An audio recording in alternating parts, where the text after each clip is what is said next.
folks, how are you? I'm a very low energy speaker, so I just want to caution you all.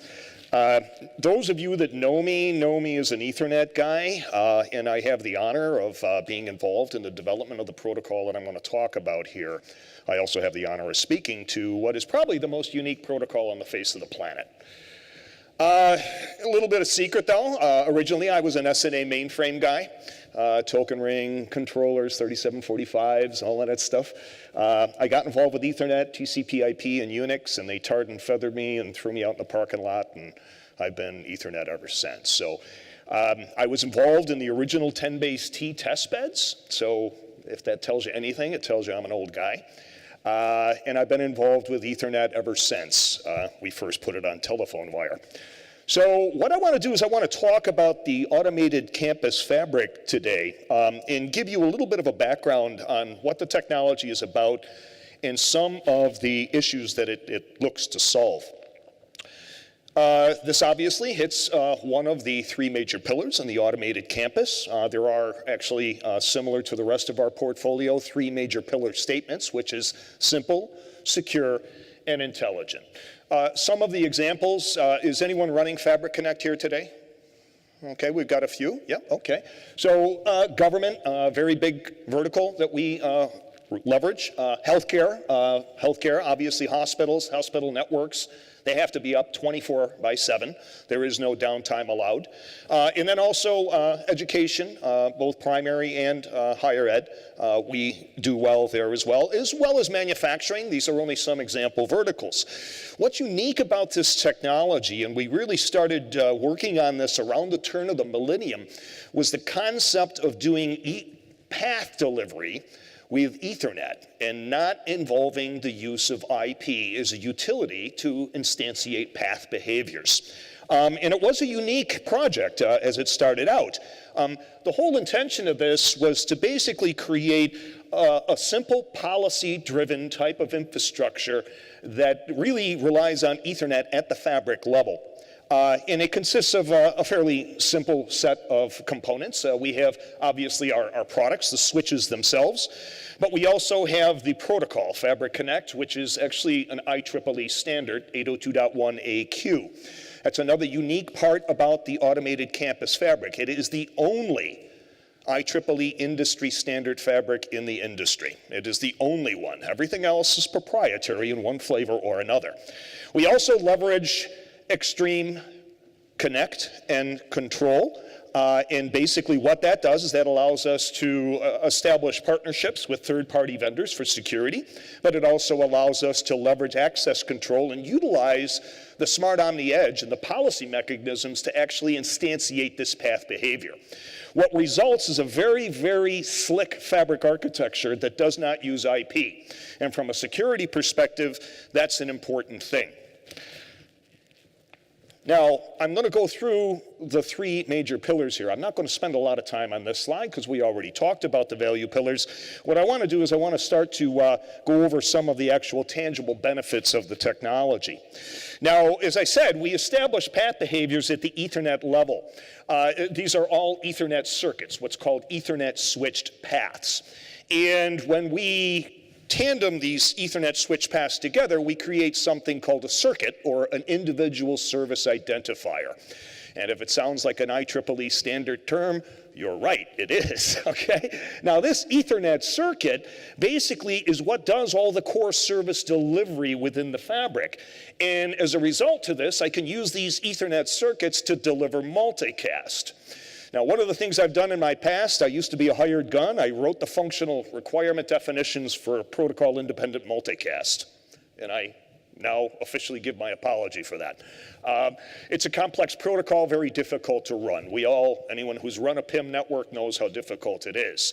But also a notable thing is it's very, very hard to get over even 500 or 600 multicast groups active concurrently within a PIM network. I think the highest I've ever seen is about 1,000. We can do 28 times that. We have customers that are literally running tens of thousands of active concurrent multicast groups within the network for things, critical things like video surveillance across huge geographic areas. And oh, by the way, it's not a dedicated network for that, as you probably would have for a video surveillance scenario. This is a multi-purpose network. They're running PCI, they're running compliance, they're running their normal day-to-day business all over the same network infrastructure. The outcome is basically to give you a faster ramp up to digital transformation. You know, I kind of monitor digital transformation according to how much ink I use on my printer. Last time I bought ink for my printer was a year ago. Okay, I digitize things. I take paper and I scan it and I get it into a digitized format. Very seldom do I print. Really, think about it. How often do you print nowadays? So digital transformation is very key. And the thing we have to realize about digital transformation is that as we start to move towards digital transformation and we start to embrace IoT and BYOD and cloud, we are actually increasing the attack surface, the exposure for potential attackers. And that's really where we have to have a network that can basically isolate security breaches automatically. Also reducing human error. Many people with traditional IP infrastructures, they try to manage security through route policies and access control lists and all these big long blacklists. Eventually you're going to fat finger something or forget an entry. And at that point you have a hole in your security architecture or your profile, but you're not aware of it, and hopefully you find it before the attacker does. We remove that. We utilize the Ethernet circuitry to provide that isolation and service delivery. Also, because we remove a lot of the traditional protocol architectures, we make the system much easier to troubleshoot. You're dealing with one forwarding plane, you're dealing with an integrated database environment, and that makes it very easy to do centralized troubleshooting and the ability to resolve the issues as quickly as possible. And it also allows you to adapt to changing network needs. Some of our healthcare customers, in the past, it would take probably 5 to 6 months to assimilate a clinic or a hospital after it was purchased. They have shrunk that on the order of 10 times because they can make these assimilations during the course of the business day. They don't have to wait for significant downtime, which you would have had to do in the traditional classic environments. I'm not going to read all these questions, but they may be questions that you've asked. And the whole point is that all of these are top of mind front for the CIO or the CISO. How can I contain a breach if it should occur? And by the way, it will. Rob Joyce with the National Security Association, he's no longer there. He's at another 3-letter agency. But he made the statement that, look, you will get attacked. You will get attacked. And prevention is an ideal. We all like to go to bed at night and say, yeah, I can sleep and I know my network's secure. But the reality of it is it's not. And you're never going to be 100% secure regardless of the technology. So the key is detection. And I want to talk about how we can actually start to occur and provide that. And again, that marries well with the Smart Omni Edge and application telemetry to give us that information. Now, with provisioning normal network infrastructures, there's a lot of touch points. Yankee Group says that, and this is probably about 4 years old now, that about 37% of the core network outages happen because of us. We go in, we touch a core router interface, we implement changes, you hit return, and you kind of do this sort of thing, and you hope everything comes up. The reality of it is that this high-touch core basically creates a big barrier to OpEx improvement. There's no doubt about that. I don't think anyone would argue that. So we basically move from the status quo of hop-by-hop provisioning, manual moves, adds, and changes, vulnerabilities to human error, again, that fat finger thing, and also kind of decoupling the physical topology from the service delivery. And with Extreme, that's exactly what we do. The core is hands-off. You don't touch the core. Once you implement the fabric, you never touch a core interface again. At that point on, it's all edge provisioning. And that edge provisioning can be automated by the use of policy, and it becomes a very dynamic environment that has service extensibility kind of embedded directly into it. And that effectively abstracts the services from the actual service topology. And I'll talk about how we accomplish that. Segmentation. Here's another little fun fact about me. I'm a hacker. I'm an ethical hacker, though. I've got certifications, I've taken oaths, and I'm going to do a little plug for an organization that I work with called InfraGard. Has anyone ever heard of InfraGard? Okay, it's a consortium with the FBI, the private sector in the FBI. I'm going to do a little plug for that. I would entertain and urge you folks to join the organization. It gives you quite a bit of information, and it actually is quite good for the security of our nation. So I want to give you a little plug for InfraGard organization. I'm part of the Rochester, New York chapter, by the way. Now, without hypersegmentation, in the past, we had to go in and create these access control lists and route policies and all of that. And because of the fact that we're in IP, we're limited to the route visibility that IP offers, which means that the more I try to constrain a domain of interest with IP, the less options I have for resiliency. Okay, because I've obfuscated alternate routes. I can't use this anymore because I've created route policies that prevent it. So there's always a catch-22 in how far you can lock down a traditional networking environment. With hypersegmentation, these zones are really effortlessly extended across the entire network infrastructure. And again, without any touch to the core itself. As you can see, we have separate zones with end-to-end control plane, and we are allowed to actually extend these based on policies from the Smart Omni Edge environment. Now, we can't have microsegmentation or hypersegmentation without the ability to establish policy-based controls. And I already mentioned the fact that this provides the actual trigger for the service extensions. And with that, with these hypersegments, which are nothing more than Ethernet circuits at the lowest level, we can create an isolated environment for critical applications, IoT devices. As a matter of fact, Gartner says if you have any IoT devices on your enterprise network, you should get them off immediately. They have to be segmented away from your normal day-to-day business. The other point is that hackers cannot hop from one segment to the other. Many people feel that VLANs accomplish that. They don't. I'll tell you that right now as a hacker. I can get across VLANs without any problem whatsoever. We have held, let's see, about 20 hackathons now, ranging from customers who have actually wanted to prove the technology in a test bed, all the way up to Extreme Connect last year, where we were offering a prize for $10,000 to anyone that would successfully penetrate the fabric and get access to the targets that I listed. No one has succeeded yet. And I'm actually heading to Europe at the end of January to do some work with a Northern European country to do the same thing with some of their three-letter agencies. They have three-letter agencies just like we do. So the point is that this technology is ultimately secure, but because it's based on IP, it becomes very difficult to enumerate. And I'm going to talk about that in some up-and-coming slides. Now, the concept of extending these segments basically allows us to use extreme control and the auto-attachment type protocols that I'll talk about shortly, and Will kind of touched on that with IoT Defender.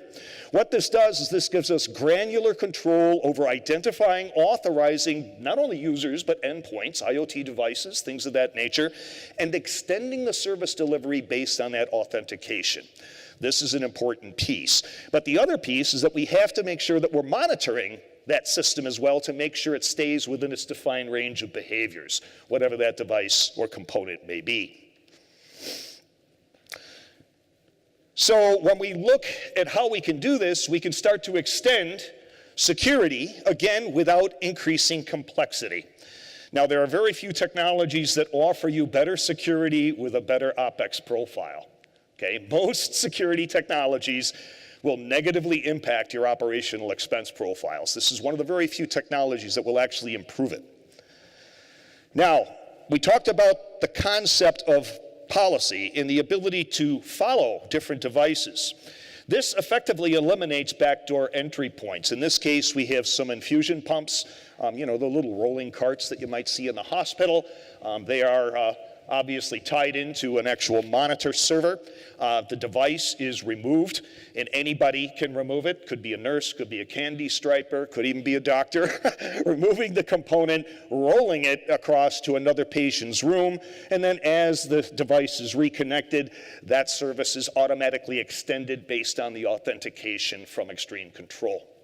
So this provides a very seamless way for IoT mobility and for the ability to have the policy follow the device or the component. And keep in mind that this operates over wireline and also wireless environments as well, seamlessly. Not two separate policy frameworks, one central policy framework, leveraging the automated campus. Now, about 2001, we had an epiphany.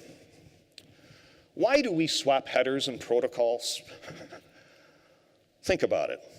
If I'm going to ship you a package, I box up what I'm going to ship you, and I put a shipping label on it. And it's not the next FedEx office, to use our customer's term, and FedEx doesn't swap the label to move it over to the next shipping office in the next dispatch. You don't have this swapping of labels for every hop that the box takes. It's an end system delivery. I ship Perry a box. FedEx doesn't call me and say, hey, we're in Missouri. We had an airplane failure. How are you going to reroute this package? Do they ever do that? Of course not. They have something called logistics. They have something called a priori knowledge. Now, this is one of the things that you realize about the fabric is that all paths are known. When a fabric node connects, it identifies the actual topology of the framework. Because it has this a priori knowledge, everything can be load balanced and active to active. But also, because of the fact that I eliminate this domino effect of protocols, I can get recovery damn close to instantaneous, usually 100 milliseconds or under. And the reason why is because there's no need for convergence protocols to operate at the time of the failure. Alternate routes are known within the integrated database, and the node in question will just automatically use that adjacency to forward data around the failure. Consequently, we've been able to have application level type failovers that are, within milliseconds. And we all know that, many applications, once the session fails, many customers will say, no, it's no longer just minutes anymore. We're now out to 15, 20 minutes before things start to run again. So we remove that cog. The other thing that it does is it works very well for video surveillance systems because an integrated failure can happen within the network. I can lose major portions of the network core, and all the DVRs, all of the video surveillance cameras will still be operating. All of my perimeter controls, all of the building automation technologies that you may be introducing into your infrastructure are critical. They cannot fail. So the ability to have the network seamlessly fail over that quickly is very, very powerful. So let's talk about some customers that are using this technology. One is a US car manufacturer, begins with a C. It's a fairly large automotive manufacturer. They are running the network basically because of the ease of operations. And they're actually deploying it not only in their office environment, but actually onto the production floors as well. Now, they are now working to separate third-party production equipment into separate communication domains that gets it off of the actual environment without the need to depend on heavy-duty firewalling. They're using the Ethernet circuitry to provide this isolation and separation capability. Now, what they're doing is they're actually creating layer 3 virtual service networks. And I haven't told you what those are yet, but it's basically an IP VPN type environment. What this allows them to do in the production floors is it allows them to use the same IP addressing for every production floor flow. The VSNs will never see each other, so they can reuse this IP addressing scheme again and again and again. What it does is it gives them the ability to reconstruct the actual floor, the actual production floor, without the need to get involved with a big IT project. It allows the OT guys to make the changes on the fly. New trim package, new model car, whatever the case may be. Medical Research Institute. I already talked about the benefits for medical and healthcare. 70 sites, 40 to 50,000 endpoints with 800 switches. Actually, converting over from Cisco. Simplicity of Fabric Connect was the big thing. You'll hear this consistently. The OpEx profile to run the technology is extremely attractive, pun intended. And we have end-to-end application visibility with XMC as well. And again, one of the values, and again, this comes up time and time again, is the field team and the support team in back of the technology, some of the best in the industry. Manufacturing firm in EMEA, 3,000 employees, S-series in the core, X at the edge. They've reused the X. They've introduced a protocol called Fabric Attach. Fabric Attach is a protocol that has the standard of 802.1qcj. Again, notice what I'm saying here. These are all IEEE industry standards. That's an important aspect to the interoperability of the technology.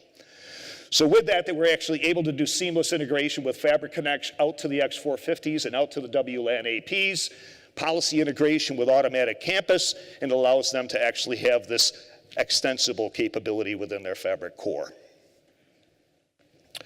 Solar Energy Factory in Asia. Again, Cisco moving over to our solution. Fabric Connect VSPs and the X440s at the edge, again, leveraging on Fabric Attach, and a single fabric that can be extended across multiple factories and domains of interest.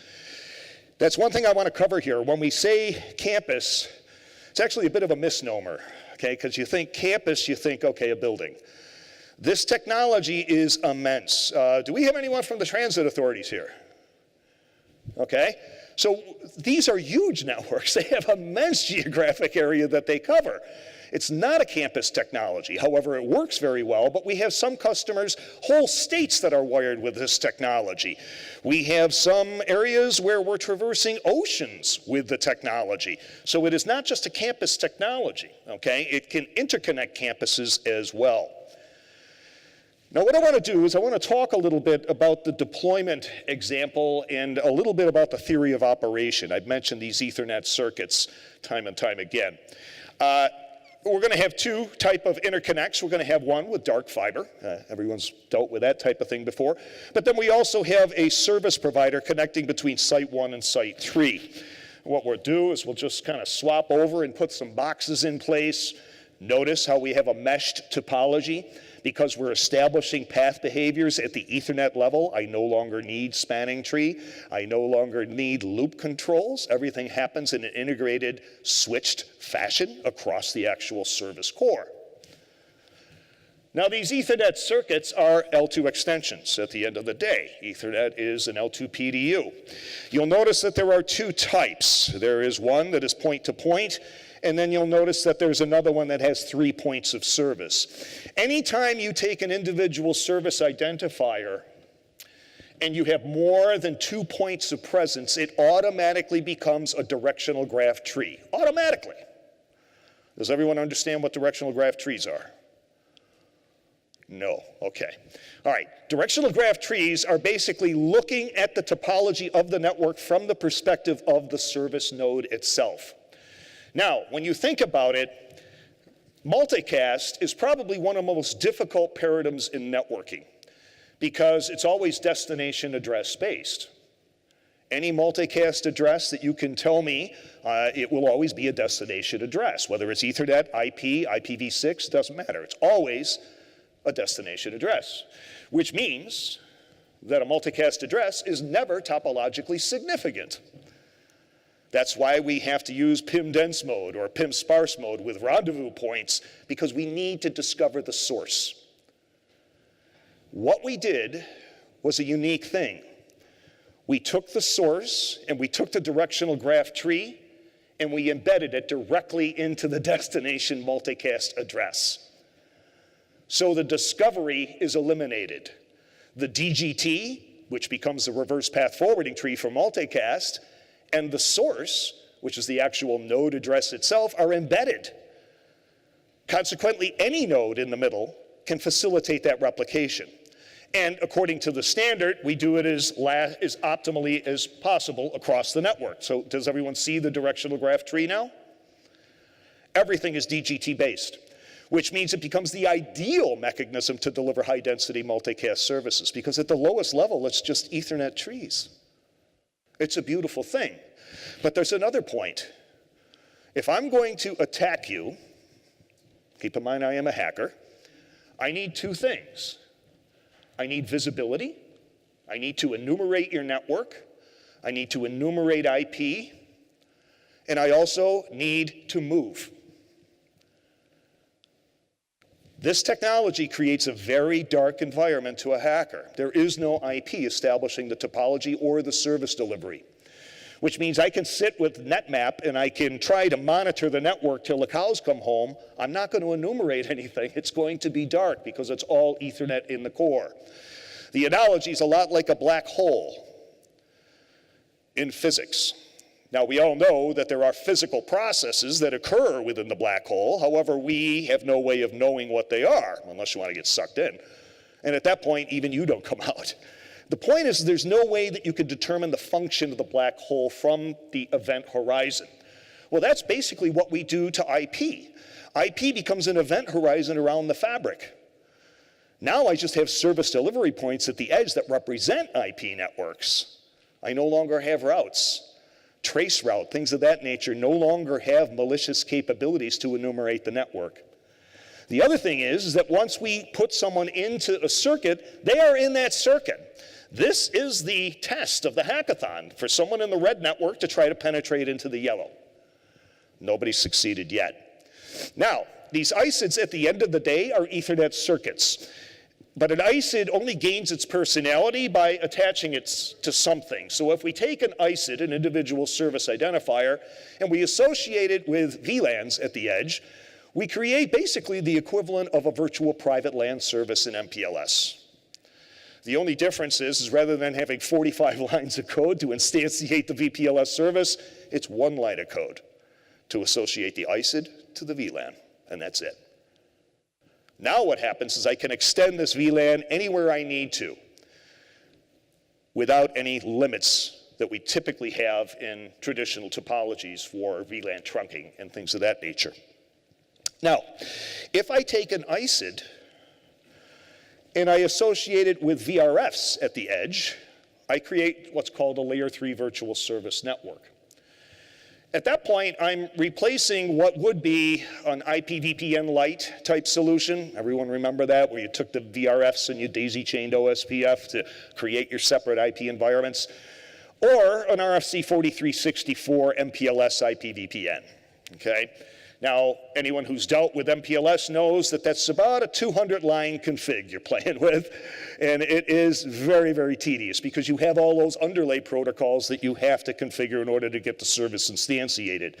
Here, we replace all of those legacy peering protocols and approaches with one component, the ISID.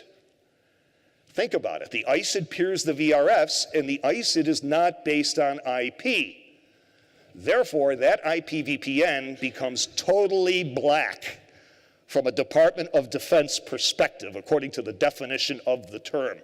If you're not in the VPN, you can't even tell it exists, let alone try to enumerate it or attack it.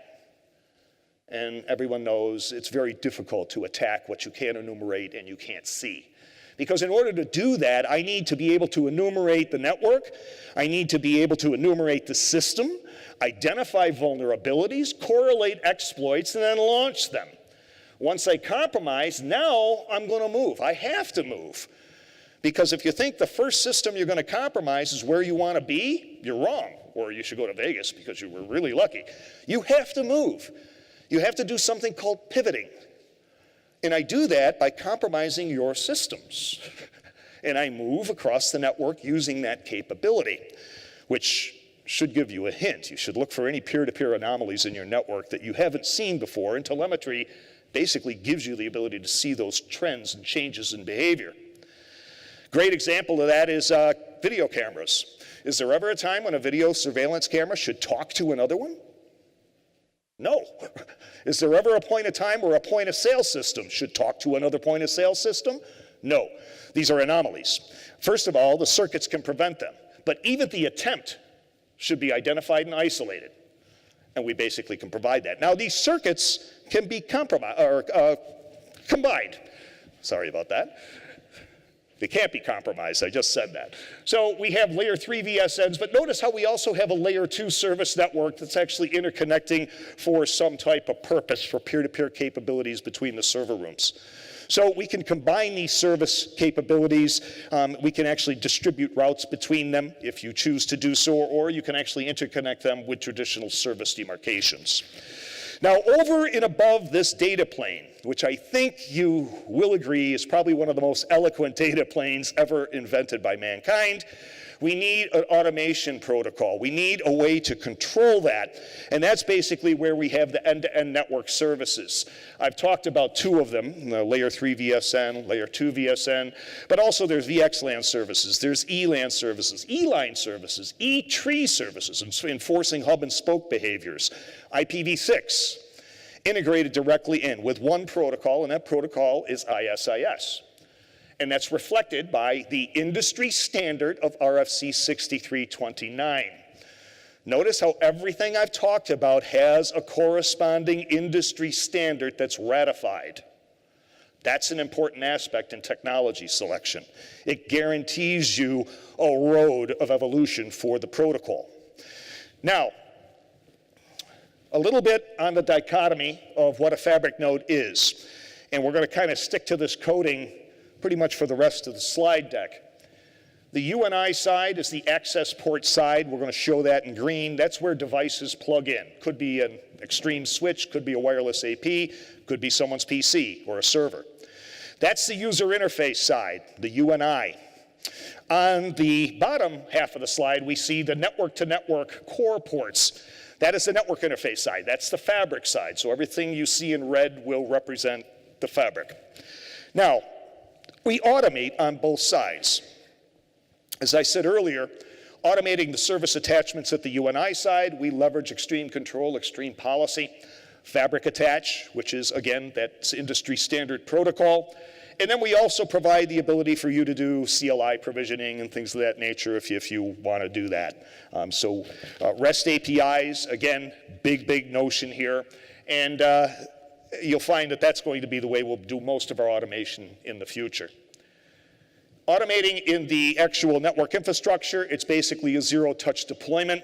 And then in the future, you will have call home features so that you can deploy the fabric as a service, very similar to the way you can consume the Smart Omni Edge. Stay tuned for that. The whole framework creates an ecosystem. 802.1 QCJ, Fabric Attach, provides the ability for dynamic attachment to the service core. Notice that we not only support Fabric Attach in our own switches and our own APs, but also we've had several third-party partners that have established and implemented the protocol, such as Nexans, Belden Hirschman, Microsens for hardened switches, Access and Pelco for video surveillance cameras, and then obviously Open Virtual Switch, which you can download for free, has it embedded directly in. If we look at an architecture statement, this is kind of the way the campus protocols look. Fabric Attach is largely an edge type of phenomenon that happens within the Smart Omni Edge, and then basically we have an attachment into the service core where we leverage 802.1 AQ and RFC 6329. And then without the details below, we can have Fabric Attach on the data center side as well. Now this is an important thing because now we can have dynamic VLAN to ISID associations signaled throughout the network. And this can all happen by extreme control being the actual policy trigger to instantiate that type of behavior. Now, it probably sounds complex to set this up. You're thinking, well, this is a pretty sophisticated fabric architecture. We've done quite a bit to automate this. So that really what we're going to do is step through the process that you would use to implement and set up the fabric architecture. The first thing we do is light up ISIS per switch and per port. At that point in time, ISIS comes up and runs. At that point, we can establish per port NNIs, and in the case of the service provider, we use logical tunneling to create those NNIs. Once the NNIs are established, the network-to-network interfaces, the programmatic aspect of the fabric takes over. The switches start talking to one another. They start communicating. They discover the topology, any services that have been provisioned into the network infrastructure. Once that happens, we then light up Fabric Connect or Fabric Attach at the edge of the network. Fabric Attach basically runs as an edge service phenomenon, communicating with the fabric core. Basically, we do the association between the VLAN to ISID signaling. That translates to dynamic VLAN ISID mapping at the service core, and we extend out based on that. Now, many people come to me and they say, well, wait a minute. You take away traceroute. How do I tell what's going on? And it's a valid point. Traceroute gives you information, but think about how primitive traceroute is as a diagnostic tool, IP traceroute. Well, there's another IEEE standard, yes, another one called 802.1AG, Connectivity Fault Management. We give you layer 2 ping, we give you layer 2 traceroute, we give you layer 3 DGT tracing, so you can actually trace the directional graph tree behavior, multicast group tracing. All of these things are far in advanced, well beyond anything that the IP diagnostic tools will give you. Now, that's all available in command line. If you happen to be a CLI guy, it works. But we've done quite a bit of integration with extreme management control and the ability to visualize not only the topology of the fabric architecture, but service path behaviors. Here, we actually see a particular ISID and the path that it's taking over the network infrastructure that's shown by the orange line there. I can similarly show the directional graph tree environment so that if I'm running multicast, I know what the trees are. Another point to this technology is it becomes very deterministic. Many people who have deployed the fabric can actually say, if that node fails, I know exactly how the network's going to behave. And that's a very attractive thing from a service delivery perspective. Okay? So in summary, we have a simple protocol. It's one protocol. Replaces actually the whole fat stack of the legacy protocol architectures. Very simple multicast based on Ethernet circuitry at the lowest level. Zero-touch provisioning within the core. Unwired and wireless access, seamlessly integrated with policy. We leverage hypersegmentation, elasticity, and stealth. Stealth just refers to the fact that we're not using IP anymore to move data, which means it's dark. It's a very dark, difficult network to penetrate. We also have the Defender application that integrates directly in this, and as Will pointed out, you can run that in the third-party network, but as you introduce Fabric Connect, IoT Defender can be used and utilize Fabric Attach for that dynamic service attachment that we talked about earlier. And then finally, intelligence. We can't get the millisecond recovery, we can't get seamless delivery and programmatic capability within the Ethernet forwarding plane without intelligence. That's an important piece to the Fabric architecture, is the smartness of the data plane. And effectively what happens is we start to take the CPU of the switching element out of the loop. We actually start to leverage the ASIC technologies to move data at line rate. And actually that was the original intention of the protocol. Because as we start to move to 400 gig is on the table, there is a terabit interface on the table through the Ethernet Alliance. We're not running data at those speeds with the legacy fat stack. It's not capable. There's too much CPU time involved. We swap headers in almost every protocol level. That's got to stop. The way this happens, it is a programmatic delivery with universal forwarding labels, and that's what the technology delivers. Thank you very much for your time. I appreciate it.